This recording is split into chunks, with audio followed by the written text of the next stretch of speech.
8 people were not recovered and they were believed to have drowned at sea. But that actually was not true. The US government figured out fairly quickly what happened to them, but the details of what happened to them were so gruesome, the government decided they did not want to tell anyone. The Americans began launching their pilots to try to take out these towers. But the Japanese fought back in a major way, and despite taking heavy casualties on their side, they repelled every American air raid and kept them from bombing their towers. After several months of these failed missions over Chichijima, the American military leaders were incredibly frustrated. They knew this was going to be a difficult mission, but they didn't expect it to be this difficult. However, this island was so strategically important that the Americans knew they had to just keep on sending pilots in until they took out these towers. And so in September of that year, the Americans were back to planning another raid over Chichijima Island, and one of the pilots selected to go on this particular raid was a 20-year-old named George, who actually was the youngest pilot in the United States Navy at the time. But despite his age, he had actually flown in several combat missions already and had actually been shot down already and had to eject into the ocean and was subsequently rescued. On the morning of this raid, George, along with his 2-man crew, which was his radio operator named Dell and his door gunner named Ted, they boarded the plane, and then at 7:15 a.m., George and his crew took off, along with dozens of other American aircraft that were part of this operation. George immediately climbed above 8,000 feet because that would put them outside of anti-aircraft gun range. And so the way this mission would work is all these pilots would fly over the island, and then in order to drop their bombs, they would have to dive down below 8,000 feet and then manually drop their bombs and then try to get back up above 8,000 feet and out away from the island. And so George had run missions like this before, and so he was one of the first to actually make that dive down to the island. And as soon as he went below 8,000 feet, the island just erupted with anti-aircraft gun fire.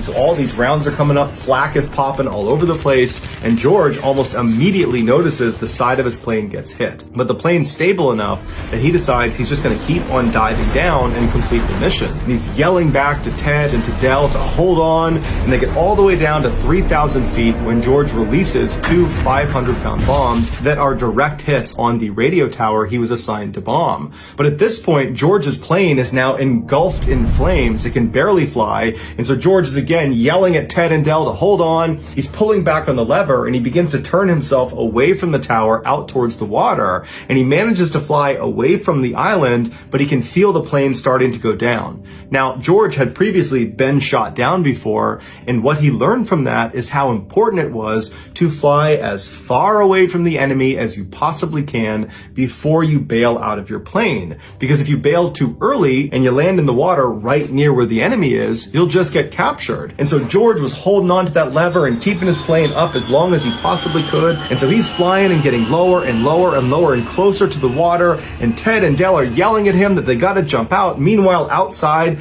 the other planes that had sustained damage, the other American planes, their crews are already bailing out. But George is saying, no, hold on. And he keeps going farther and farther until he's so close to the water that it's practically too late. And then he gives the order to jump out of the plane. George abandons his controls. He leaps out the door, and he hits his head on the back of the plane as he leaps out, but his chute would open up right before he hit the water and it would save his life. As soon as George hits the water and he comes up for air, he's under his parachute, and so he's trying to get his parachute away to get a breath of air. He disconnects his parachute from his shoulders, he clears the parachute, and he's looking around, and he sees his plane that is now being flown by no one go crashing directly into the water. And so immediately he's looking around for Ted and Dell's parachute to make sure they're okay, but he doesn't see any parachutes anywhere. However, George notices a life raft from his plane had miraculously just landed like 10 feet away from him. So he swims over to the life raft, he climbs inside, and once he's in there, all he's thinking about is Ted and Dell. So he's yelling for Ted, he's yelling for Dell, but he's not getting a response. And so George turns around in the raft. So now he's facing towards the island, and to his horror, way off on the horizon, right near the edge of this island, are Japanese patrol boats that are speeding in his direction. He knows they're coming to get him and the other people that had jumped out of these planes.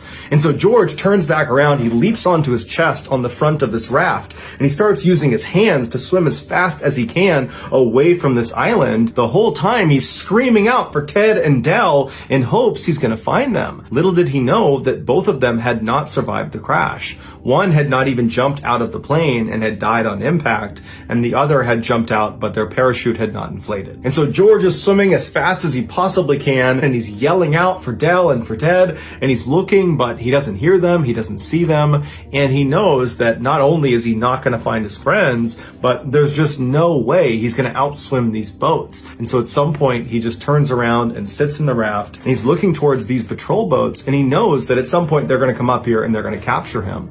And all he can think about is how guilty he feels about Ted and Del. And he starts second guessing his decision to keep that plane flying as long as he did and make them bail out so late. And he's thinking, I probably got them killed. And then he thought about his wife and he wondered if he'd ever see her again. And then he turned towards these Japanese boats that were much closer now, but still fairly far away. And he began mentally preparing himself for captivity. But before he could be captured, American aircraft come storming in overhead, and they go flying past him towards the island, and they start dropping bombs and strafing these Japanese boats that were coming out to get George. And so George is thinking, oh my goodness, what luck. He turns around, he gets back on his chest, and he starts swimming as fast as he can, trying to get away, knowing that these boats are totally preoccupied with the aircraft overhead. And for 2 hours, George used every ounce of strength he had to swim as far as he possibly could away from this island. But at some point, he was just so unbelievably exhausted, he just could not paddle any farther. And so he's just laying on this raft when he hears the sound of something coming out of the water. And he turns and he sees the periscope of an American submarine coming out of the water. And seconds later, the crew of this American submarine comes right up alongside him. They grab him out of the raft, they put him in the submarine, and he was saved. Besides George, Ted, and Del, there were 8 other American airmen that had to bail out of their aircraft because they were badly damaged following this raid. And so originally, those 8 people were not recovered, and they were believed to have drowned at sea. But that actually was not true. The US government figured out fairly quickly what happened to them, but the details of what happened to them were so gruesome, the government decided they did not want to tell anyone. The Japanese soldiers on this island for the past several months have been getting constantly bombed by American aircraft, inflicting a very high casualty rate.